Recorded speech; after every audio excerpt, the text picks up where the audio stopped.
한 주간 동안 국가 차원의 예도 기간을 가졌습니다. 어제 끝났죠. 이태원 참사 때문에 많은 분들이 지금도 상심 가운데 있고 우리는 위로를 전하고 있습니다. 이태원 참사가 우리에게 어떤 교훈을 주었을까요? 첫째는 이건 저희 묵상입니다. 크게 네 가지로 정리를 해봤는데 지금까지 우리 사회에 많이 난 것이 언제부터인지 나만 아니면 돼. 그런 가치관이었습니다. 나만 피해 안 보면 돼. 나만 손해 안 보면 돼. 나만 이상 없으면 돼. 이런 가치관이 우리 사이에 물들어 왔고, 그래서 그 나라란 자리에 극도의 이기주의, 개인주의가 우리 사회, 대한민국에 만연해 있었습니다. 그것을 이번에 다시 한번 깨닫게 되었습니다. 그게 아니라 모두가 우리 이웃들과 함께 같이 잘 돼야 돼. 같이 행복해야 돼. 같이 살아야 돼. 이런 생각으로 우리가 변화가 시작한 이런 참사였습니다. 두 번째는 우리가 살면서 위기를 만났어요. 신고했어요.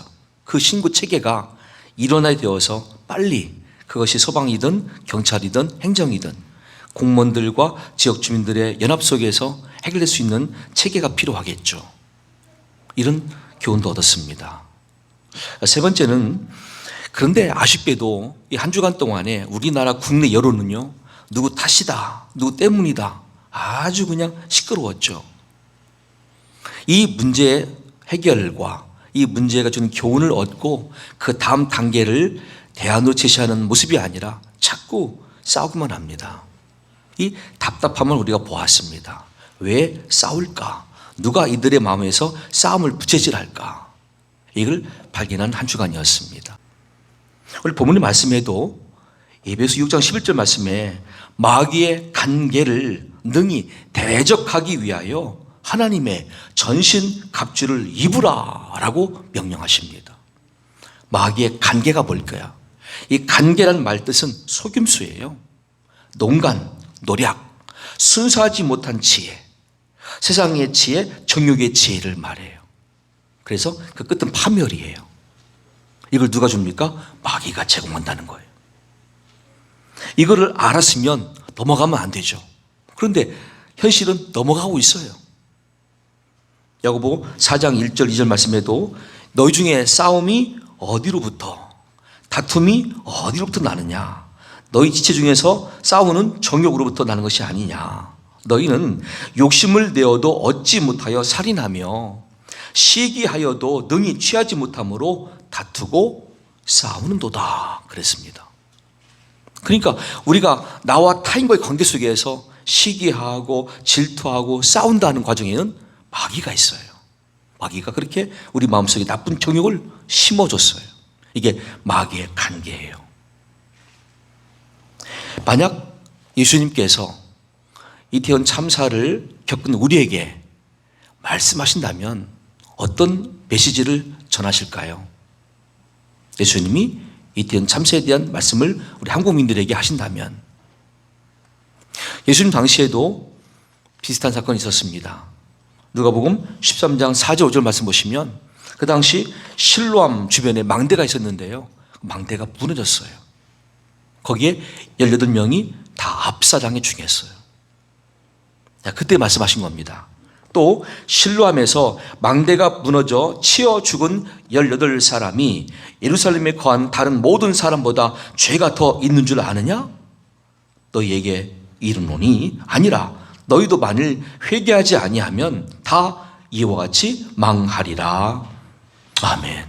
예수님은 그 사건을 가지고 말씀하셨어요. 야, 저렇게 압사당해 죽은 사람들이 너희들보다 죄가 더 많아서일까? 아니라는 거예요.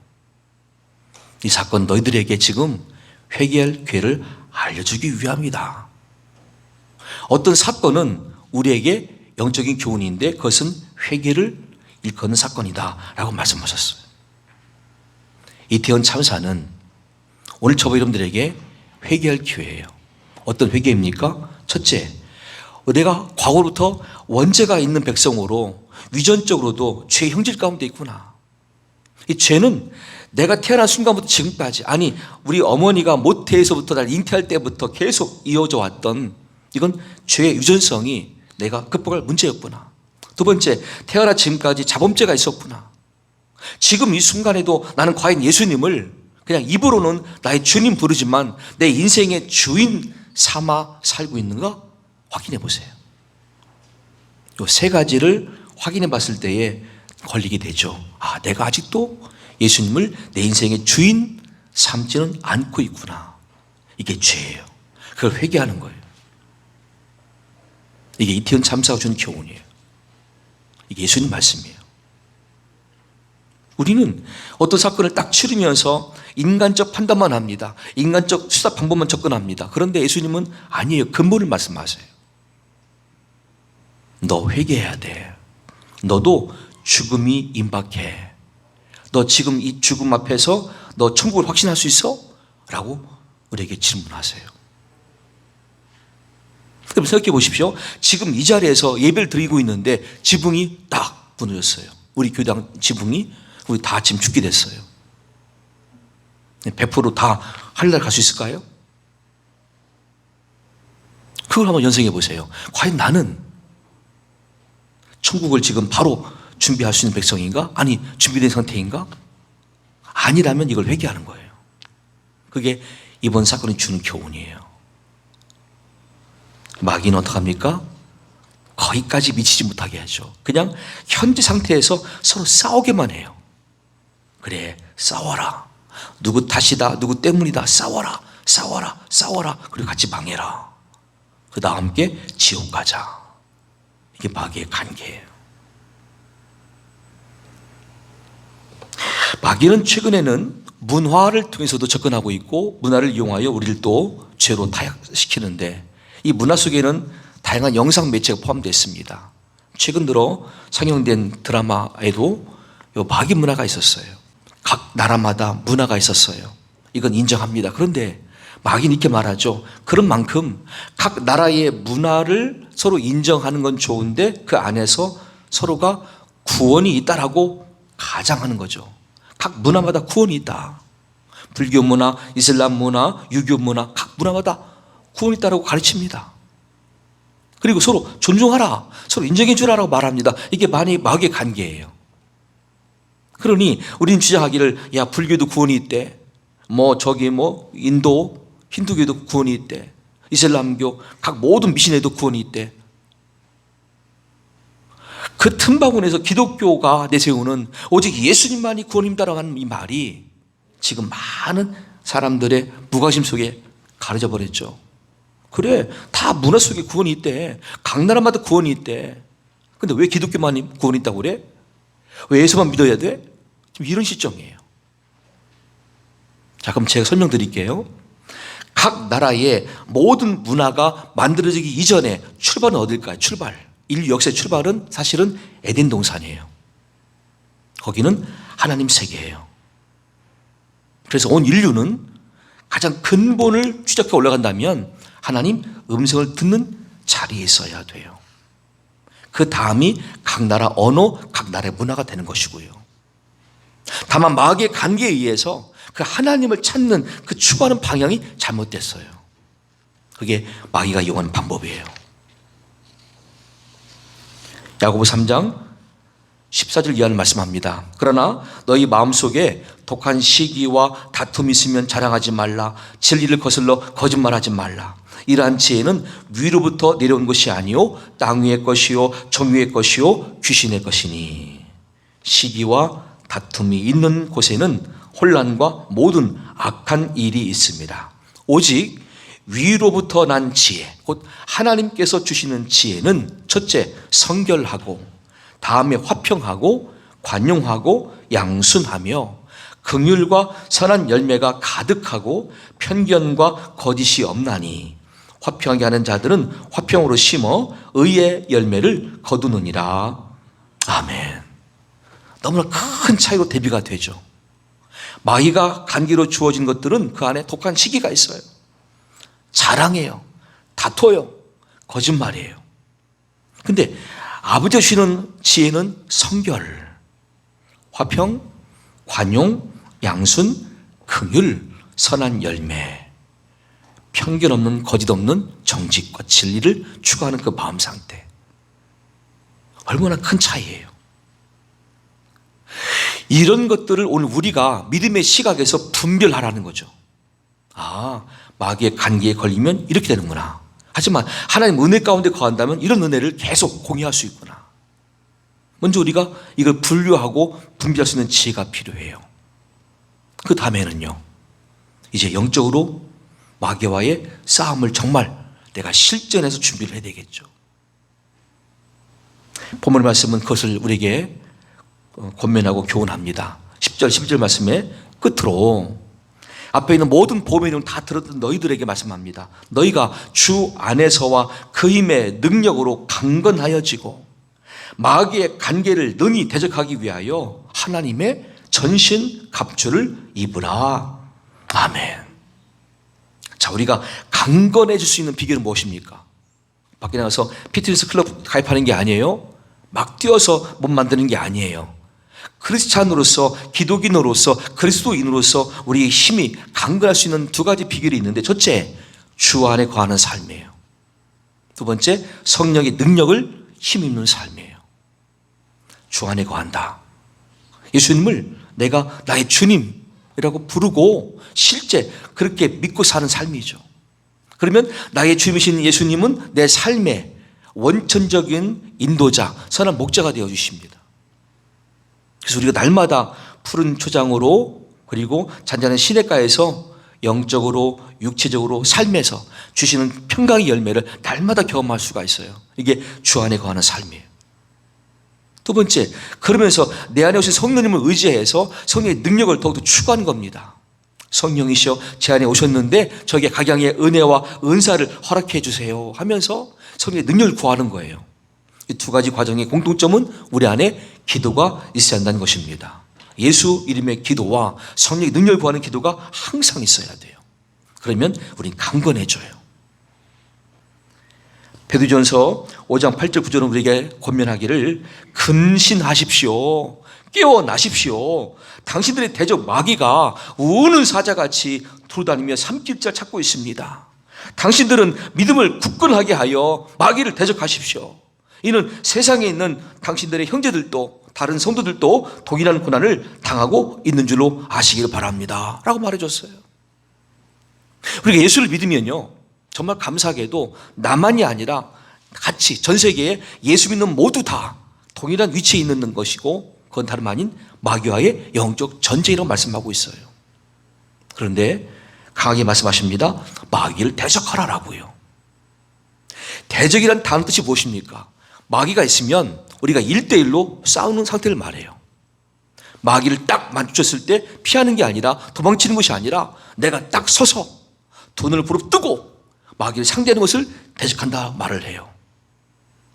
아니, 우리가 어떤 존재인데 마귀에 상대할 수가 있습니까? 마귀는 아시는 바대로 이사야서와 에스겔서에 설명되어진 것처럼 하늘에서 주께서 주시는 은혜 가운데 가장 아름다운 천사 중에 한 명이었어요. 그런데 이 천사가 하나님께 반역합니다. 자기가 교만해집니다. 그리고 자기 안에 다른 천사들 3분의 1을 건드리게 됩니다. 하늘에 전쟁이 생겼습니다. 그 전쟁에서 피해가지고 공중으로 내쫓기죠. 그게 마귀, 곧 사탄, 옅뱀, 용이라고 불려지는 마귀와 그 다음 휘하의 3분의 1 귀신들을 말해요. 귀신들은 사람이 죽어서 생긴 혼령이 아니라 이렇게 타락한 천사들을 말합니다. 이런 상태에서 우리가 지금 영적인 전쟁을 치르고 있는 거예요. 자, 그렇다면 실제적으로 이 마귀를 상대하는 방법은 예수님이 본으로 보여주셨습니다. 마태복음 4장 10절과 11절 말씀 보시면, 이에 예수께서 말씀하시되 사탄아 물러가라. 기록되었으되 주 너희 하나님께 경배하고 다만 그를 섬기라 하였느니라. 이에 마귀는 예수를 떠나고 천사들이 나와서 수종드니라. 아멘. 지금 예수님이 물 세례 받으신 이후에 성령으로 세례 받으셨죠. 그리고 성령의 인도 받아서 광야에서 40일 죄로 거기서 금식하시며 마귀의 시험 받으셨어요. 마지막 시험 마치고 하신 말씀이에요. 사탄아 물러가라. 그리고 바로 이어서 신명기 말씀으로 인용하여 선포하고 물리치시죠. 예수님이 직접 사탄아 물러가라 했다고 한다면 그 예수님을 믿는 우리들은 어떻게 하면 됩니까? 우리는 이렇게 말하면 되겠죠. 내가 믿는 예수님의 이름으로 명하노니 사탄아 물러가라 하면 되는 거예요. 이게 마귀를 대적하는 방법이에요. 그 이름 예수 때문에 마귀가 있다가도 떠나는 것이고 오다가도 일곱 길로 도망치는 것이고 그게 예수님 이름의 파워예요. 그 이름을 내가 선포하는 거죠. 이게 대적하는 최고의 방법이에요. 자, 그리고 두 번째는 에베소 6장 14절 이하의 말씀으로 우리 각 개인들이 취할 영적 무장입니다. 그런즉 서서 진리로 너희 허리띠를 띠고 의의 호심경을 붙이고 평안의 복음이 준비한 것으로 신을 신고 모든 것 위에 믿음의 방패를 가지고 이로써 능히 악한 자의 모든 불화살을 소멸하고 구원의 투구와 성령의 검 곧 하나님의 말씀을 가지라. 아멘. 자, 선다는 게 뭐죠? 내가 비굴하게 엎드린 모습이 아니잖아요. 딱 서서 경계하는 거죠. 마귀가 지금 어떤 방향으로 나를 미혹할까? 마귀가 어떤 방향으로 나에게 간계를 뿌릴까? 이거를 막 서서 주목하는 걸 말해요. 경계태세예요.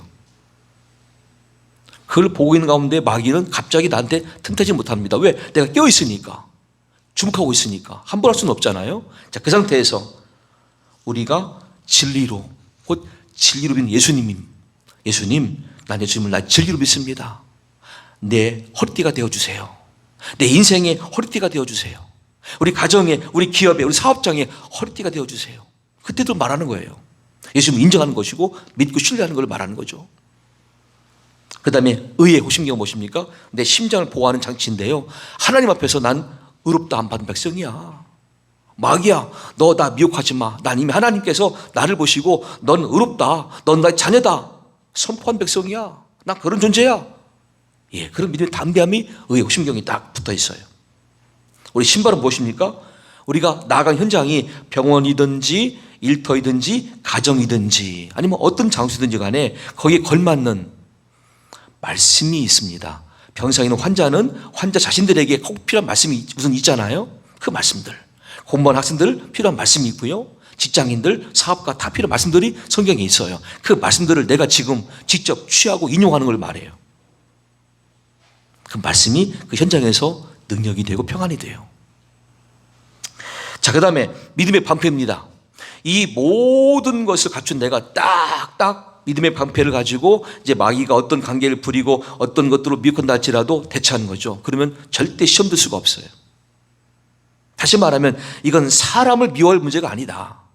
아무개를 내가 막 싸움의 대상으로 삼는 것이 아니라 이건 마귀 관계다라고 내가 믿음을 대처하게 되죠. 이게 믿음의 방패. 그래서 막 화살이 막 나한테 온다 할지라도 다 맞게 돼 있어요. 시험 들지 않고. 그리고 구원의 투구는 무엇입니까? 이 모든 상황들을 내가 종합하고 내가 훈련받고 내가 반복할 수 있는 기능은 머리에 있잖아요. 그래서 구원의 확신 그리고 성령의 지혜가 담긴 구원의 투구를 딱 쓰는 거죠. 여기까지는 나한테 주신, 여러분에게 주신 수비책입니다. 이렇게 수비하라, 방어하라. 한 가지가 공격 무기예요. 다름 아닌 성령의 검, 곧 하나님의 말씀을 가지라. 아멘. 그 다음에는 예수님도 신명기 말씀으로 마귀 이기던 것처럼 우리가 또 그 말씀을 인용하며 선포하는 거죠. 그게 내가 처한 그 자리, 곧 병상이든지 일터이든지 가정이든지 학교 현장이든지 거기서 발휘가 되는 거예요. 이제 항상 그렇게 내 모든 현장들마다 내가 영적 무장으로 쓰임받는 거예요. 그러면 나를 통해서 그 현장이, 그 자리가 평강이 임하게 돼요. 그 한 사람 때문에.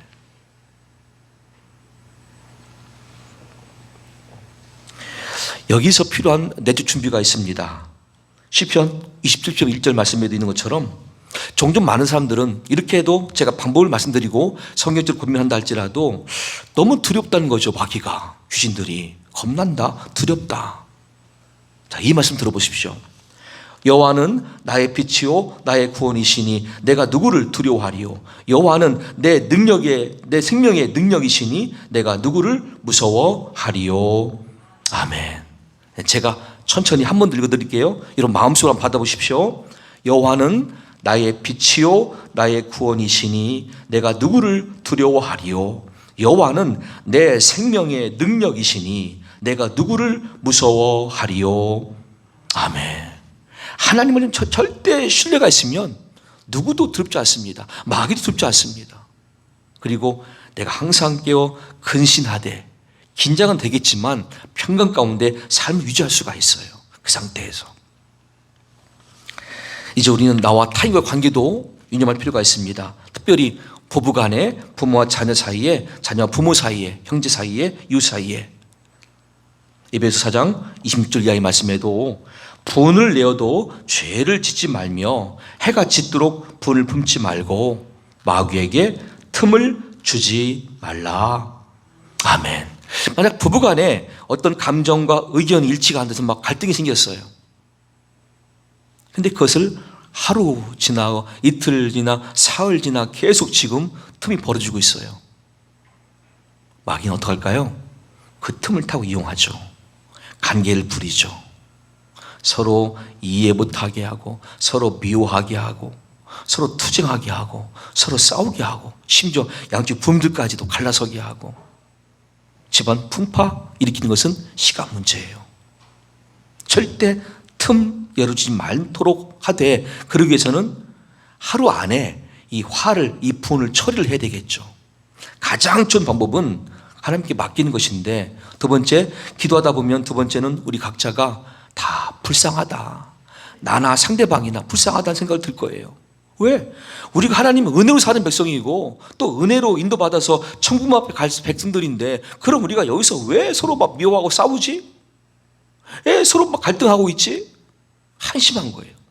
그러니까 서로를 불쌍히 보면 문제는 끝나게 돼 있어요. 불쌍한 사람들끼리 함께 모여 우리 기도합시다. 나나 그대나 함께 주님의 사랑 필요한 사람들인데, 나나 그대나 함께 주님의 위로가 필요한 사람들인데 우리가 왜 싸워야 돼? 다시 하나 될 수 있어요. 하나 되면 마귀는 틈타지 못해요. 근데 갈라서면, 틈이 생기면 마귀는 들어와서 더 크게 역사해요. 상황을 악화시켜요. 이렇게 매 순간마다 영적 긴장은 필요하겠지만, 그러나 끝까지 잘 이겨내면 어떤 결과가 주어집니까? 에베소 6장 12절 이하의 말씀에서 우리의 씨름은 혈과 육을 상대하는 것이 아니요 통치자들과 권세들과 이 어둠의 세상 주관자들과 하늘에 있는 악의 영들을 상대함이라. 그러므로 하나님의 전신갑주를 취하라. 왜냐하면 악한 날에 너희가 능히 대적하고 모든 일을 행한 후에 서기 위함이라. 아멘. 이 모든 과정을 다 이겨내면 마지막 심판대에서 승리의 모습으로 서기 위함이다 라고 말씀하셨죠. 디모데전서 6장 12절을 권고합니다. 믿음의 선한 싸움을 싸우라. 영생을 취하라. 이를 위하여 네가 부르심을 받았고 많은 증인 앞에서 선한 증언을 하였도다. 아멘. 여기도 믿음의 선한 싸움을 강조해요. 마지막 디모데후서 4장 7절 8절입니다. 나는 선한 싸움을 싸우고 나의 달갈 길을 마치고 믿음을 지켰으니 이제 후로는 나를 위하여 의의 면류관이 예비되었으므로 주 곧 의로우신 재판장이 그날에 내게 주실 것이며 내게만 아니라 주의 나타나심을 사모하는 모든 성도들에게 도니라. 아멘. 세 군데 말씀이 다 공통된 단어를 우리에게 알려줍니다. 선한 싸움, 선한 싸움, 선한 싸움. 그게 마귀를 대적하는 과정에서 주시는 교훈이죠. 선한 싸움이다. 마귀와 대적하는 것은 피곤합니다. 긴장됩니다. 하지만 믿음의 선한 싸움이 되는 거예요. 우리 모두는 똑같은 과제를 안고 지금 출발하고 있고 가정을 같이 가고 있어요. 믿음의 선한 싸움. 교회 공동체가 왜 필요합니까? 우리 각자가 이렇게 현재 자리에서 믿음의 선한 싸움을 싸우고 있는데 서로가 막 힘을 같이 공급하는 거죠. 격려해 주는 거죠. 기도해 주는 거죠. 그게 신앙 공동체 교회의 참 사명이에요. 교회는 모여서 인간들끼리 자기들의 동아리를 만드는 게 아니에요. 교회는 정말로 구원을 위해서 함께 있는 공동체 모두가 그 구원에 다 입성할 수 있는 자격 얻기 위해서 격려해 주는 것이고 위로해 주는 것이고 중보해 주는 것이고 사랑을 나눠주는 것이 교회 공동체죠. 그런 만큼 여러분, 혼자 있을 때나 모였을 때나 어떤 자리라도 항상 우리를 이기게 하신 하나님의 그 능력을 믿으시고 마귀를 대적하는데 예수 이름으로 승리하시기를 우리 주 예수 이름으로 간절히 축원합니다.